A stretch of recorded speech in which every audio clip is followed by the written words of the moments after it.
You know a lot of people. You can text someone for almost anything. But when something real happens, when you actually need something, you realize none of them would show up.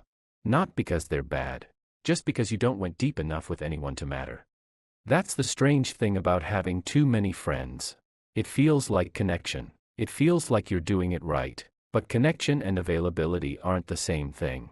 You can know 100 people and still be completely alone when it counts. And the worst part, you might not even notice until it's too late, until you need something more than surface-level company, and realize there's nothing underneath. This isn't about being antisocial. It's about understanding that your attention is finite. And spreading it too thin doesn't make you more connected. It makes you weaker. In this video, I'll cover 5 points. They're all connected, so make sure you stick till the end. First, the illusion of social wealth. Here's what happens when you have too many friends. You feel popular. You feel liked. Your calendar is full. Your phone buzzes. You're always invited to something. And from the outside, it looks like you're winning. People see you as connected, social, someone who knows everyone. But here's the problem. None of that is actual power. Power isn't being known. Power is being trusted. And trust doesn't scale. You can't build deep trust with 50 people. You can't maintain real intimacy across dozens of relationships. What you get instead is a network of people who recognize your face, remember your name, and would probably grab drinks with you if you asked. But they wouldn't loan you money. They wouldn't help you move. They wouldn't tell you when you're about to make a terrible mistake. You've confused visibility with influence. And the difference matters more than you think. Because when you actually need something, a real favor, honest advice, someone to bail you out of a hard situation, you'll scroll through your contacts and realize you don't know who to call. Not because you don't have options, but because none of those options feel solid enough.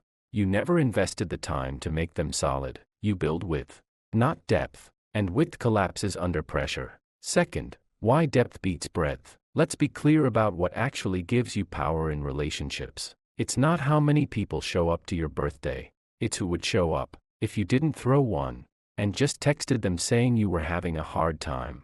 Real power comes from people who know you beyond the surface. People who've seen you fail and didn't leave. People who will tell you the truth even when it's uncomfortable. People who don't need you to perform or entertain them to stay around. That kind of relationship takes time. It takes vulnerability. It takes showing up consistently, not just when it's convenient. And you can't do that with everyone. You literally don't have enough hours in the day. So when you try to be friends with too many people, what you're really doing is refusing to go deep with anyone. You're staying safe, staying surface level, keeping things light and easy, because depth is risky and requires effort. But here's the thing. Shallow relationships don't protect you. They just make you feel less alone, while keeping you isolated. Think about the people who actually have influence. Not social media influence. Real influence. The kind where one phone call can change your situation. They don't have 1,000 friends. They have 5 people who would go to war for them. 5 people they've invested years into. 5 people who trust them completely. Because that trust was earned slowly, in private, through action. That's the difference. Depth creates loyalty. Breadth creates familiarity. And only one of those has your back when things fall apart. Third, the cost of maintenance. Now let's talk about what it actually costs to maintain a large social circle, because it's not free. It's expensive, not in money, in attention, energy, and time. Every person you are friends with requires upkeep.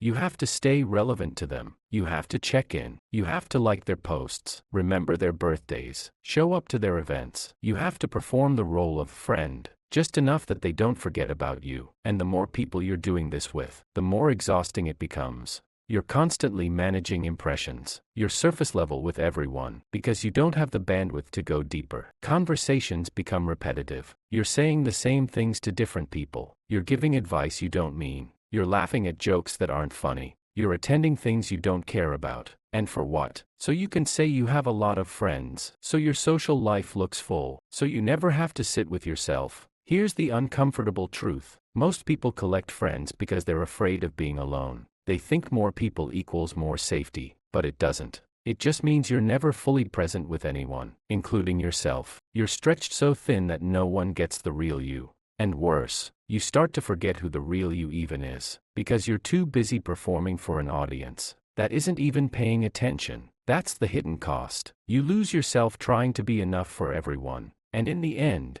you're not enough for anyone. Fourth, what power actually looks like. So what does real social power look like? It's quiet. It's small. It doesn't look impressive from the outside. It's 3 people who will pick up the phone at 3 a.m. It's 2 friends who know your worst traits and still show up. It's 1 person who will tell you when you're being an idiot.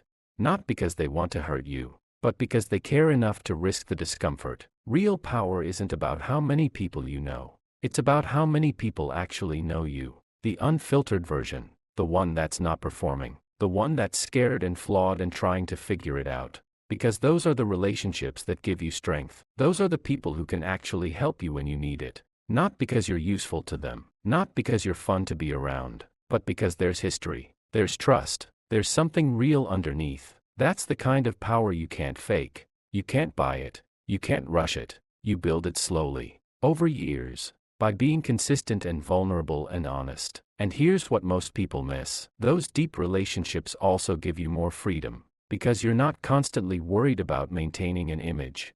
You're not performing. You don't have to be on all the time. You can just exist, and that's enough. Compare that to the exhausting performance of having too many friends, where you're always managing how people see you, always worried about staying relevant, always one missed text away from being forgotten. Real power is the opposite. It's being so deeply rooted in a few relationships that you don't need constant validation from many. Fifth, how to build it instead. So how do you actually build this? You stop collecting people. You start investing in a few. That means saying no. It means letting some friendships fade. It means accepting that you can't be close with everyone. And that's not a failure, it's just reality. Pick the people who feel right. The ones where conversation doesn't feel like work. The ones who make you feel like you can be honest. The ones you'd actually call if something went wrong. Then invest time. Not surface-level time. Real time. The kind where you're not on your phone. The kind where you're talking about things that actually matter. The kind where silence isn't awkward, because you're comfortable just existing together. Be vulnerable first. Don't wait for them to open up. Share something real. Let them see you mess up. Let them see you unsure. Because depth requires risk. And someone has to go first. And be consistent. Show up when it's inconvenient. Remember what they told you last time. Follow up. Check in not because you need something, but because you care. This is harder than having 100 casual friends. It requires intention. It requires emotional labor. It requires you to care deeply about a few people, instead of lightly about many. But it's the only way to build something that lasts. The only way to have people who will actually be there when it matters. Because at the end of the day, you don't need a lot of friends. You need a few real ones. And the difference between those two things is the difference between looking powerful and actually being powerful.